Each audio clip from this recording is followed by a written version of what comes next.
Сәлеметсіздер ме, құрметті оқушылар, бүгінгі 114 сабағымызды бастаймыз. Сабақты бастамастан бұрын менің YouTube арнама жазыла кетіңіздер.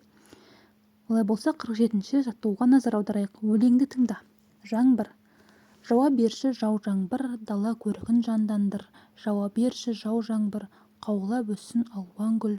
Жауа берші жау жаңбыр, әрбір тамшың тамған нұр, әрбір тамшың тамған дән асып жатсын қамбамнан. Өлеңде не туралы айтылған?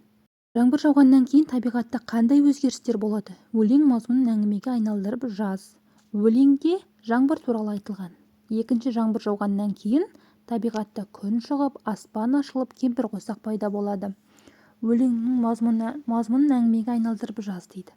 Жаңбыр көп жауса өсімдіктер, яғни гүлдер жайқалып өседі. Сондай-ақ егін молайып, қамба астыққа толады. Яғни жаңбырдың көп жауғаны өте жақсы. 48-ші жаттығу, сандарды сөзбен жаз. Бұлар қандай сан есімдер?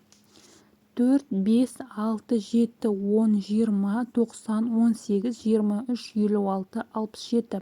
Бұлардың барлығы есептік сан есімдер болады. 49-ші жаттығу, нешінші сұрағына жауап беретін сөздерді қатыстырып сөйлемдер құра. Мен 2-ші сыныпта оқимын. Біз 4-ші күні театрға барамыз. Арай мәреге 3-ші болып келді. Бұлардың барлығы нешінші деген сұраққа жауап береді.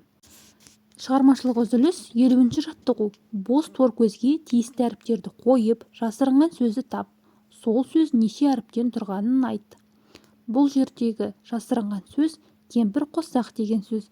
Кемпір қосақ 11 әріптен тұрады. 51-ші жаттығу. Ойлан тап. Балықшылар қатар отыр, қармақтарын салып отыр. Балықшы Әшімхан ұстады 3 сазан. Балықшы сақтаған, ұстады 4 табан. Балықшы Құсайын ұстады қос жайын. Өзеннен қанша балықты ағалар аулап алыпты. Барлығы бізде 9 балық болады, е? Құрметті оқушылар, осымен біздің бүгінгі сабағымыз аяқталды. Келесі сабақта жолыққанша аман сау болыңыздар.